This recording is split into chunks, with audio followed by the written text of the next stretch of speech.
apresiasi setinggi-tingginya untuk sponsorship. Ada 16 sponsorship yang telah mendukung kegiatan kami. Terima kasih.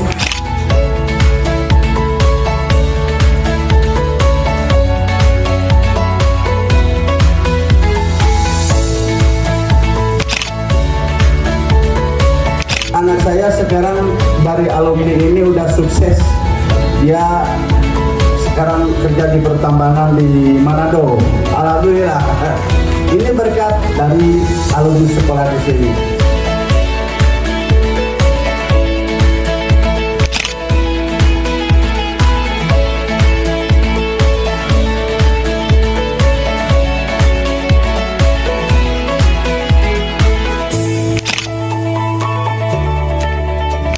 Jadi acara ini adalah suatu komitmen kita bersama untuk mendukung pembangunan kali dan membuka peluang kerja bagi para pencari kerja.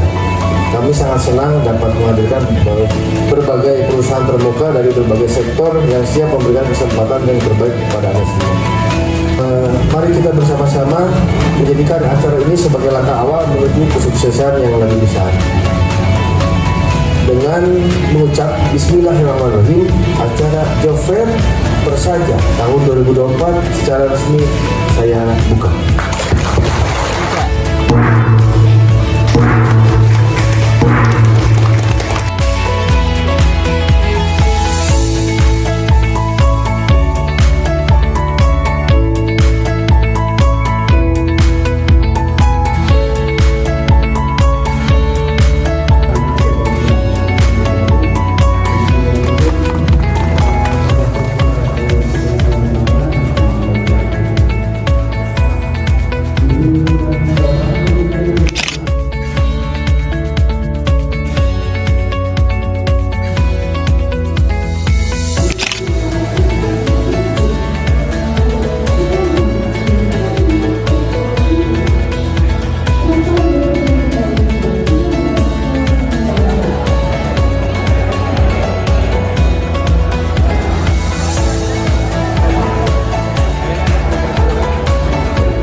Ini sebenarnya metode yang dibuat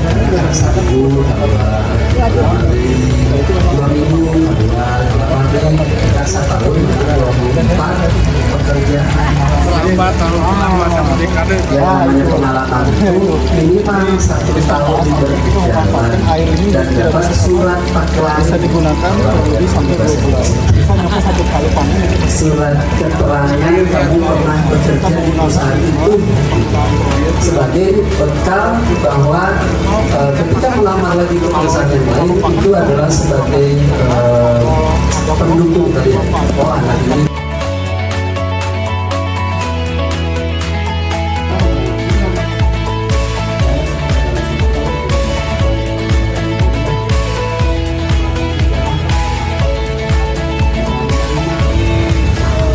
Baiklah, terima kasih kepada Bapak Ketua DKK Kabupaten Sukabumi. Selanjutnya, marilah kita saksikan kembali tampilan tari yang akan dipersembahkan oleh tim tari SMK Negeri dari 1 Sukabumi. Jadi udah enggak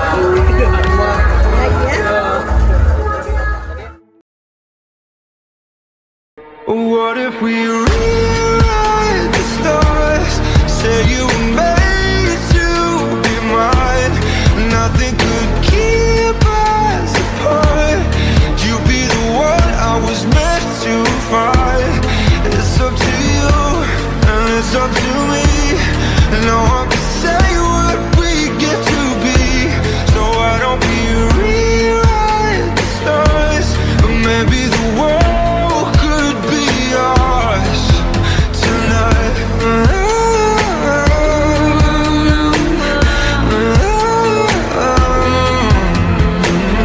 think it's easy. You think I don't wanna run to you, yeah, but there are mountains. Sekali lagi, job fair Persaja SMK Negeri Pertanian 1 Sukaraja tahun 2024. Terima kasih, amin. Bapak dan Ibu serta anak-anakku yang tercinta, hari ini kita akan melaksanakan kegiatan talk show. Kegiatan ini sangat bermanfaat untuk membuka wawasan kita, untuk mengetahui peluang-peluang masa depan kita ya, peluang pekerjaan yang berkaitan dengan tema pada hari ini, yaitu Hari Ikan Nasional ke-11 tahun 2024. Ini adalah peluang besar yang harus kita ketahui mulai hari ini, sehingga kita bisa persiapkan diri kita sedini mungkin dengan limit waktu yang sudah semakin dekat ya, supaya kita siap untuk mendapatkan peluang-peluang sebagai siswa lulusan atau alumni dari SMK Negeri 1 Pertanian Sukaraja. Bapak dan Ibu, kegiatan ini nanti akan dipandu oleh panitia. Kemudian keynote speaker kita adalah Bapak Dr. Andes Haji Dardiafiawan MPD dan Bapak narasumber kita dari PT CV Sagarajaya dan dari LPK Bauziansu. Selamat melaksanakan kegiatan ini, dan para siswa, anak-anakku peserta job fair, manfaatkan kesempatan ini untuk membuka wawasan, kesempatan untuk memberikan pertanyaan-pertanyaan yang hal-hal yang berkaitan dengan masa depanmu. No one can rewrite the stars. How can you say you'll be mine? Everything keeps us apart, and I'm not the one you were meant to find. Pada hari ini kita semua bisa berkumpul bersama dalam keadaan sehat walafiat, sehingga alhamdulillah kita bisa terus membersamai dan bersama-sama dalam rangkaian kegiatan SMK Pusat Keunggulan. Dan ini adalah kegiatan closing mungkin ya, kegiatan closing dari kegiatan SMK Pusat Keunggulan SMK Pertanian 1 Sukaraja, di mana di acara terakhir ini kita berkegiatan, yaitu kegiatan job fair. Yang saya hormati Bapak Dr. Andes Haji Dardiafiawan MPD selaku pengawas pembina Sekolah SMK Pertanian Sukaraja sekaligus koordinator pengawas Kabupaten Sukabumi. Yang saya hormati Ibu Kepala SMK Negeri Pertanian 1 Sukaraja DRA Helda MPD. Yang saya hormati Bapak Ihsan Fauzi AMD SE selaku Direktur Fauzi Asuka. Yang saya hormati Bapak Lutfi Saiful Aziz SPD dari Fauzi Asuka juga. Dan yang saya hormati Bapak Awet Abadi SPI dari CP Sagarajaya. Dan tabula yang saya hormati Bapak Ibu Dewan Guru serta staf tata usaha yang hadir pada hari ini, yang terus memberikan motivasi serta dukungannya sehingga kegiatan di hari ini insya Allah akan berjalan lancar. Baik, untuk yang tak lupa juga yang saya banggakan untuk anak-anak kami semua peserta job fair kelas 12 maupun para alumni dari SMK Negeri Pertanian Sukaraja maupun dari umum. Alhamdulillah Bapak, hasil daripada penjaringan kami terjaring 400 lebih peserta job fair melalui online, dan pada hari kemarin memang yang hadir baru setengahnya, alhamdulillah. Dan mudah-mudahan hari ini juga setengahnya itu bisa menghadiri kegiatan job fair di hari kedua ini. Dan kenapa kami menghadirkan kelas 12 di sini? Karena anak-anak kami ini seyogyanya nanti akan menjadi penerus bangsa. Artinya mereka akan menentukan nanti apakah mereka nanti mau bekerja sesuai dengan moto SMK apa ya? BMW bekerja, melanjutkan atau wirausaha. Artinya yang mau bekerja kita sudah menyediakan atau memberikan jembatan bagi adik-adik sekalian. Di sini hadir kurang lebih ada 22 perusahaan yang terlibat dalam kegiatan job fair ini, dan kurang lebih ada sekitar 16 sponsor yang ikut terlibat juga dalam kegiatan hari ini. Tidak hanya perusahaan, Bapak, kita sampaikan juga ada lembaga kepelatihan ya, LPK, yaitu dari beberapa LPK yang di wilayah Sukabumi maupun beberapa perguruan tinggi bagi anak-adik sekalian yang ingin melanjutkan perkuliahan. Tetapi karena seyogyanya kita adalah SMK, maka seyogyanya kita dijuruskan untuk menjadi bisa dibilang tenaga terampil yang sudah siap bekerja. Karena kemarin Pak Camat Sukaraja menyampaikan bahwasanya, kalau saya tidak lupa, bahwasanya pemerintah ini terlalu banyak merekrut sarjana, Pak, untuk di kepegawaian atau di PNS P3K. Tetapi yang dibutuhkan seyogyanya seharusnya adalah tenaga-tenaga pendamping dari SMK. Kenapa? Karena masyarakat masih perlu pendampingan. Nah, maka SMK ini hadir untuk menjadi solusi. Di beberapa tahun kemarin sebelum COVID, bahkan apalagi setelah COVID, banyak yang membicarakan bahwasanya SMK adalah penyumbang terbesar pengangguran, katanya. Pak, itu sangat miris ya. Tapi mudah-mudahan itu sudah tertutup sekarang, apalagi dengan beberapa dengan salah satu program utama daripada Presiden kita, Bapak Prabowo Subianto. Kita sedang melakukan ketahanan pangan. Sekarang lagi direkrut beberapa bintara ya, lulusan dari pertanian dan perikanan. Itu alhamdulillah, Bapak, dari sekolah kami beberapa kurang lebih hampir 5 orang dari jurusan pertanian itu sudah mendaftar, dan mudah-mudahan kita Baik, sebelum saya menjawab, saya akan menyapa dulu ya. Yang terhormat Ibu Kepala SMK Negeri 1 Pertanian Sukaraja, Bunda. Yang terhormat, yang saya hormati ya, Direktur LPK ya, Pak Uzi Atsuka, Pak Isan dan Pak Luki. Berikutnya Direktur dari CP Sagarajaya, Pak Awet Abadi ya.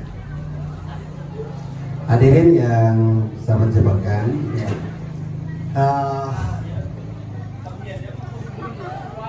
Suatu kegembiraan sendiri ya, saya bisa hadir di sini, menghadiri acara yang saya kira ini sangat luar biasa ya.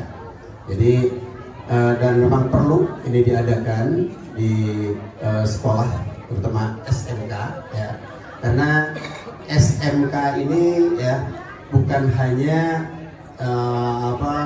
sebatas istilahnya meluluskan ya, tetapi lulusannya itu harus bisa menjawab tantangan ya. Tantangan ya, sebagaimana tujuan dari SMK sendiri ya, tadi disebutkan bahwa lulusan itu harus BMW ya, bekerja ya, melanjutkan atau berwirausaha. Nah, terkait dengan kegiatan ini dengan tajuk ciptakan peluang untuk masa depan ya. Jadi ini terjawab pada anak-anak dan alumni ya, peluang untuk atau kita untuk bisa melihat peluang bagaimana sih yang sebenarnya gitu ya. Jadi pemerintah sudah membuka keran sekarang ini, terutama untuk pertanian ya. Sebagaimana tadi sudah disinggung oleh Ibu Kepala ya, bahwa Presiden kita yang notabene beliau tadinya dari mantan Menteri Pertahanan, dan pertahanan ya dulu ya itu hanya di bidang keamanan. Kalau sekarang ternyata ya ketahanan pangan masuk dalam bidang itu. Nah, ini peluang sangat besar. Cuman persoalannya di kita ya, sebagaimana kita ketahui, kita negara agraris yang seharusnya ya pangan sudah tidak impor harusnya. Tapi inilah yang jadi persoalannya ya. Kalau kita akan berbicara masalah peluang ya, tentunya kita juga harus bicara mengenai tantangan. Apa sih tantangan kita? Ya. Terutama ini oleh adik-adik ya, oleh anak-anak SMK ya. Anak-anakku ya, kita sudah mencanangkan bahwa tahun 2045 ya, itu kita akan menjadi negara besar lah ya, atau Indonesia emas. Nah kalau kita hitung-hitung nih ya, kalau kita hitung-hitung ke tahun 2045 itu 21 tahun lagi kan, dan usia Anda sekarang 18 ya, 18, 17, 18 lah. Jadi usia pada saat nanti ya ada di usia 38-an ya, 38, 39 ya, 40. Itu masa-masa sangat produktif.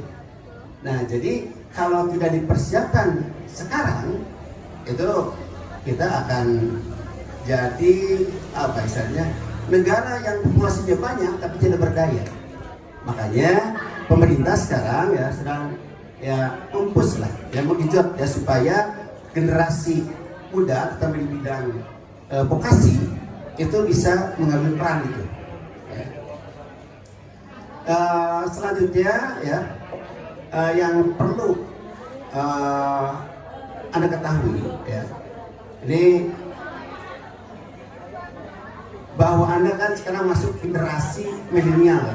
Generasi strawberry, generasi strawberry itu indah dipandang, ya, indah dilihat, tetapi kalau kita pegang lembek. Apa artinya? Ya. Jadi sebenarnya Anda ya selaku generasi yang akan datang, tinggal bagaimana yang lembek ini supaya jadi kuat. Gitu. Ya.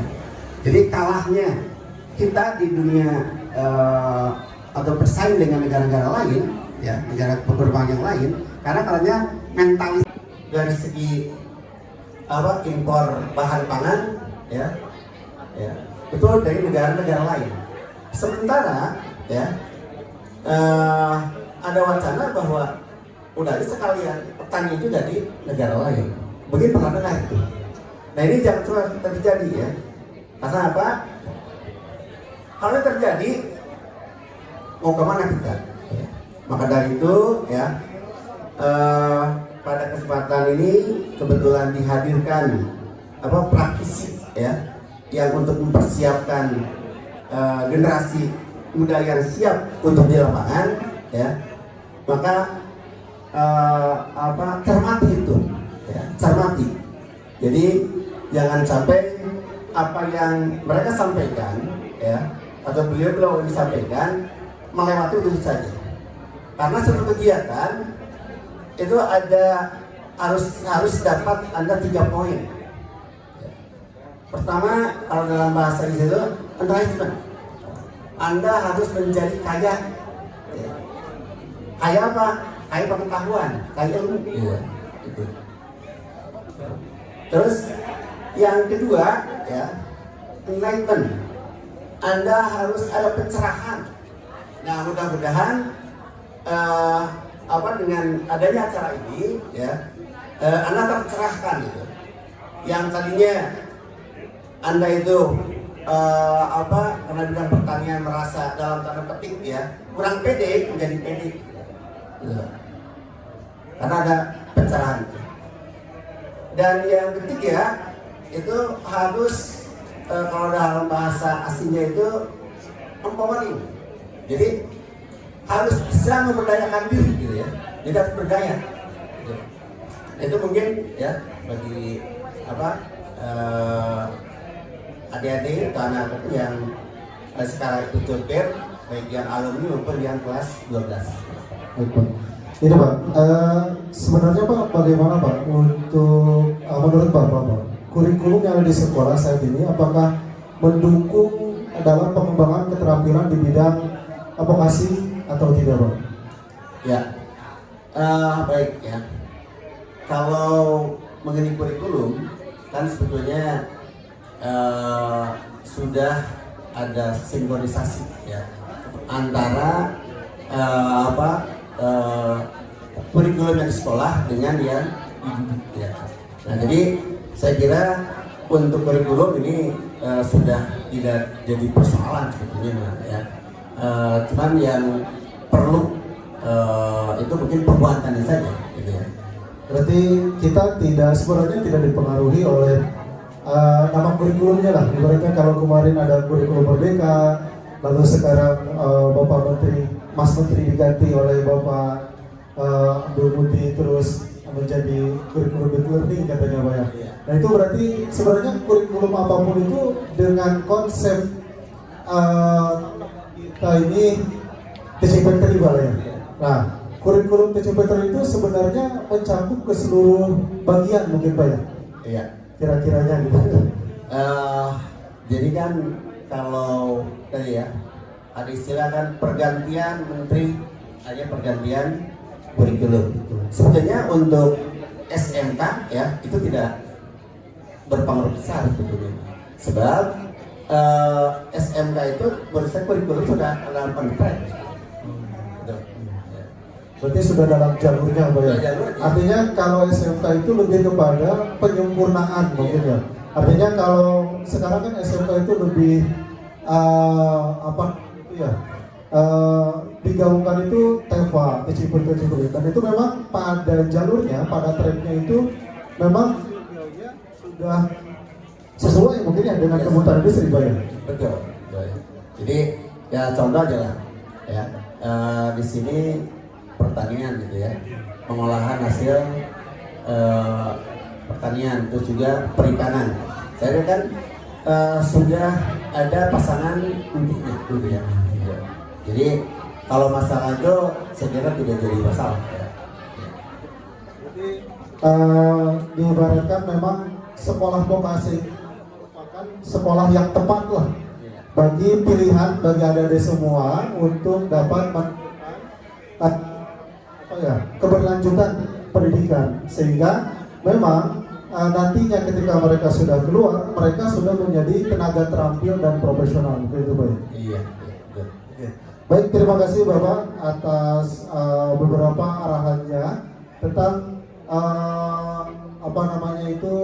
bagaimana sekolah serta seluruh elemennya bersatu padu dalam menyiapkan siswa ataupun peserta didik menjadi sumber daya manusia yang unggul dalam berbagai lini gitu Pak ya.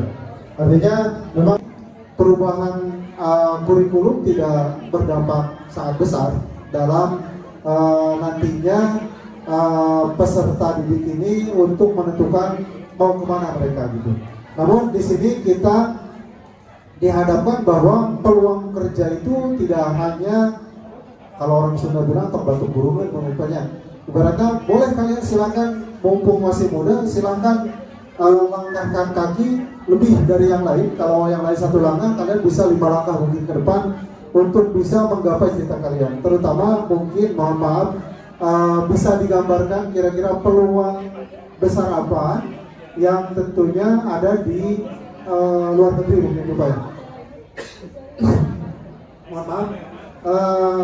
Mungkin bisa diarahkan dari Bapak Ihsan Fauzi dan Bapak Lutfi Syariful Aziz. Saya persilakan.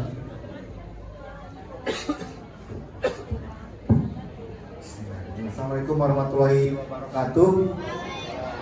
Selamat siang adik-adik semuanya. Semangat ya. Ini bukan kuburan jadi jangan sepi ya, semangat. Kita lagi mencari peluang untuk masa depan, judulnya juga ciptakan peluang untuk masa depan. Baik Bapak pertanyaan tadi, saya jawab, saya sangat setuju sekali dengan apa yang dikatakan Bapak Pembina, bahwa generasi atau Gen Z ini lemahnya di mental, mentalitinya lemah. Kenapa bisa bilang begitu, Pak? Karena yang saya alami sendiri bahwa mungkin generasi saya, generasi milenial apa ya, ini generasi Gen Z ini agak berbeda dari segi pemahaman, dari segi planning, dari segi pola pikir mereka menjalani kehidupan itu berbeda. Bagi kita yang sudah pernah mengalami di dunia pendidikan, belajar di dunia pendidikan dengan yang sekarang dibandingkan generasi sekarang, itu agak ada perbedaan ketimpangan, Pak, yang mempengaruhi mental setiap anak. Mereka tidak sadar bahwa semakin sekarang persaingan semakin ketat, bahwa yang dibutuhkan oleh kita itu adalah kelebihan yang kita punya. Tunjukkan value kita untuk bersaing dengan yang lain. Mereka nggak sadar karena setiap kita lihat di media sosial dan mungkin sudah zamannya itu segala sesuatu dapat diraih dengan cara singkat dan mudah. Nah, itulah yang mempengaruhi mental generasi anak sekarang. Pernah saya mendengar ya, dan itu mungkin, tapi orang sukses atau kesuksesan itu hanya ada kalau kita punya satu syarat, yaitu mental, Pak. Satu aja syarat, dia itu gak menghampiri yang pintar. Sukses itu gak menghampiri yang gak pintar, tapi hanya menghampiri yang punya mental gitu. Talent without hard work is nothing. Ya seperti itu. Percuma kita punya skill, percuma kita punya kepintaran, percuma kita punya kecerdasan, tetapi tidak punya mental untuk sukses. Nah, berkaitan dengan peluang kerja di luar negeri,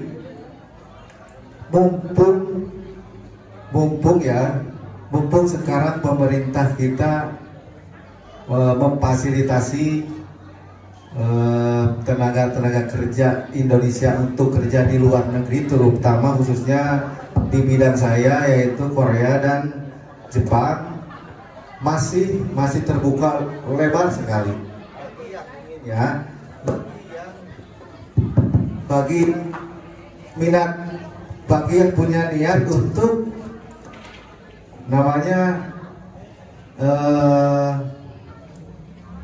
memiliki tujuan dan harapan atau cita-cita. Karena buat saya planning itu perlu, buat generasi sekarang itu perlu. Kita melangkah di persimpangan jalan ini, kita harus menentukan arah kemana kita akan melangkah. Jadi adik-adik sekalian, bahwa saat ini adik-adik bukan memikirkan ke belakang atau memikirkan masa-masa yang sudah terjadi. Saat ini adik-adik itu berada di titik di mana harus menentukan sebuah pilihan, dan itu tentukan adik-adik masa depan kedepannya seperti apa. Jadi mohon bagi adik-adik sekalian, bagi yang punya minat setelah lulus dari SMK Pertanian ini mau melanjutkan ke kuliah atau pendidikan lanjut lagi ke jenjang yang lebih tinggi, silahkan.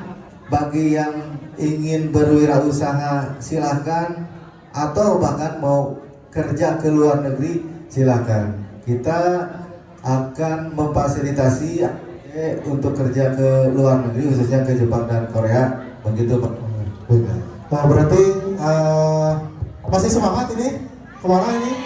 Wah kayaknya udah. Pertama itu, yang kedua harus punya SSW. Apa itu SSW?